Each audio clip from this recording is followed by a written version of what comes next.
Nifty prediction. आज बात करेंगे हम निफ्टी के डायरेक्शन के बारे में कि निफ्टी यहां से किधर जाएगी। दोस्तों बहुत ज्यादा पुरानी बात नहीं है। आप देख रहे थे कि 16,300 के लेवल पे निफ्टी आ गई थी, इतनी गिरावट आ गई थी निफ्टी में।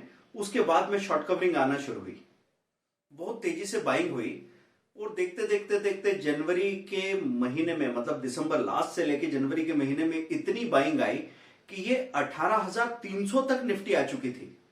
और तब ऐसा लगता था कि अब गिरावट आएगी ही नहीं, और सामने क्या था, ऑल टाइम हाई 18,600 का। तो 18,600 देखते ही लोगों को लगने लगा कि अब तो फिर से निफ्टी नया हाई तोड़ेगी और हाई बनाने वाली। ऐसे मौके पे हमेशा ही लोगों धोखा हो जाता है। हमेशा ही दोस्तों ये हो जाता है कि अचानक से डिप आ जाता है या करेक्शन आ जाता है। कब समय करीब आ जाता है बजट का हमको नहीं मालूम पड़ता। प्री बजट सेलिंग होती है। इधर बजट आने वाला है जनवरी लास्ट में या 1 फेब को, और उसके पहले जब भी कोई अच्छा लेवल आएगा तो इंस्टीट्यूशन या बड़े बड़े इन्वेस्टर्स अपना प्रॉफिट बुक कर लेंगे। उसके बाद बजट में जिस तरीके से जो सेक्टर को बढ़ावा मिलेगा, जो सेक्टर के लिए पॉजिटिव बातें आएगी, उसमें नए सिरे से अपना पोर्टफोलियो बनाया जाएगा। तो इसके लिए इंतजार नहीं होता है कि अगर 25 के बाद में बजट आने वाला है तो 25 तारीख तक सेलिंग करेंगे। सेलिंग शुरू हो गई 15 से, और सेलिंग इस कदर हुई है कि कहीं मौका ही नहीं मिला। खासतौर पे आप देखते हैं कि आईटी के कुछ शेयर्स जो बहुत ज्यादा आउट परफॉर्म कर रहे थे, जैसे एलटीआई था, एलटीटीएस, कोफोर्ज, नौकरी.com। तो नौकरी वाले ऐसे चारों शेयर्स में कम से कम 30 to 35% की सेलिंग आ गई दोस्तों। इसलिए मैं आपसे कहता हूं कि बगैर हेजिंग के अगर कोई यहां काम कर रहा है, किसी ने फ्यूचर ले रखा है, साथ में ऑप्शन से हेजिंग नहीं कर रखी है, किसी ने स्टॉप लॉस का इस्तेमाल नहीं कर रखा है, किसी ने 1-2-3 के रेशो में अगर स्विंग ट्रेडिंग की तैयारी नहीं कर रखी थी, तो मारे जाएंगे। स्विंग ट्रेडिंग में क्या कहा था मैंने आपसे कि आप 10-10 दिन की गैप से 1-2-3 के रेशो में अगर बाइंग करेंगे तो आप नहीं हारने वाले दोस्तों, क्योंकि वहां पे मौका मिल जाएगा आपको।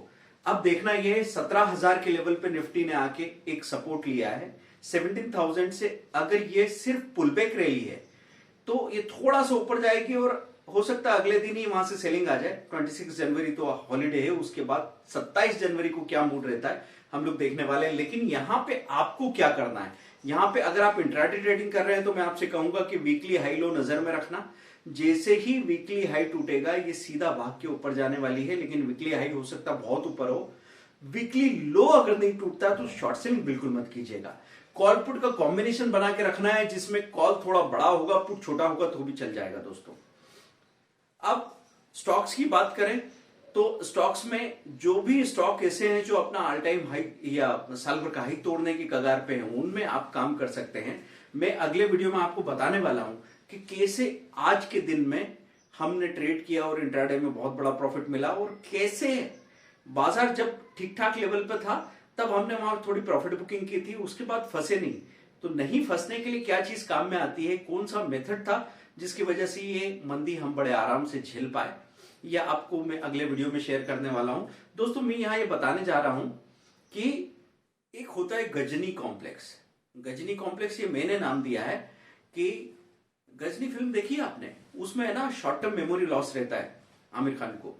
तो इन 30-40 दिनों के अंदर पहले लोगों को लग रहा था कि अभी तेजी कभी आएगी नहीं, तब 16,300 का लेवल निफ्टी ने टच किया था। उसके बाद तेजी आई तो 20-30 दिनों में यह लगने लगा कि अब मंदी तो आएगी ही नहीं, और ऊपर के लेवल पे लोग बेफिक्री से, लापरवाही से बड़ी बड़ी पोजीशन बना के बैठे थे।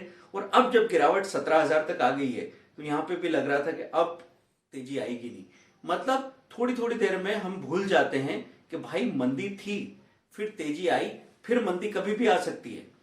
तो रिसेंसी बायस की वजह से, उसका टेक्निकल टर्म है, साइकोलॉजिकल टर्म है रिसेंसी बायस। रिसेंसी बायस मतलब हाल ही में जो कुछ हुआ है उसका असर हमारे दिमाग पे इतना पड़ जाता है कि उससे दूर का सीन हमको दिखता नहीं है। अगर अभी ये मंदी आई है तो ये सबसे बड़ी बाइंग अपॉर्चुनिटी हो सकती है, लेकिन सावधान किस बात से रहना है, 16,300 का लेवल अगर टूट जाता है, उस तरफ अगर बाजार जाता है तो वो एक सबसे स्ट्रॉन्ग सपोर्ट है। अगर वो लेवल टूट जाता है तो फिर तो दोस्तों हमको और 1000 पॉइंट की मंदी देखने की जरूरत पड़ जाएगी, लेकिन इसके होने की संभावनाएं कम है। अभी ऐसा कोई कारण है नहीं।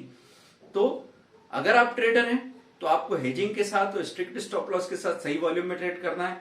अगर आप इन्वेस्टर हैं तो भी आपको डरने की जरूरत नहीं दोस्तों। म्यूचुअल फंड हो या इक्विटीज हो, आपको एक एक क्वार्टर की गैप से अपना इन्वेस्टमेंट करना है। तो अभी निफ्टी किधर जाएगी, अभी सेंसेक्स किधर जाएगा, ये पूछने से कि इन्वेस्टर को क्या फायदा मिलेगा। तो सही जगह सही तरीके से काम कीजिए। क्लैरिटी अगर आपको रहेगी और नॉलेज लेते रहने से, सीखते रहने से क्लैरिटी कहीं जाती नहीं है दोस्तों। जीरो लॉस ऑप्शन ट्रेड हमारा एंड्रॉइड एप्लीकेशन है, आप वहां पे फ्री मटेरियल देख सकते हैं। स्टोर पे छोटे छोटे कोर्सेज 499, 999 से लेके 1 लाख तक के कोर्सेज भी आपको मिलेंगे। stockforexcourse.com वेबसाइट विजिट कीजिए। speedearning.com भी हमारी वेबसाइट है। आप सारे फ्री वीडियो से सीखते रहिए। अगर समय कम है तो आप कोई भी पेड कोर्स लेके पहले देखिए कि क्या वो काम का है, उससे क्या आपको फायदा होता है। उसके बाद शायद हमको कुछ समझाने की जरूरत नहीं होगी। Thank you very much.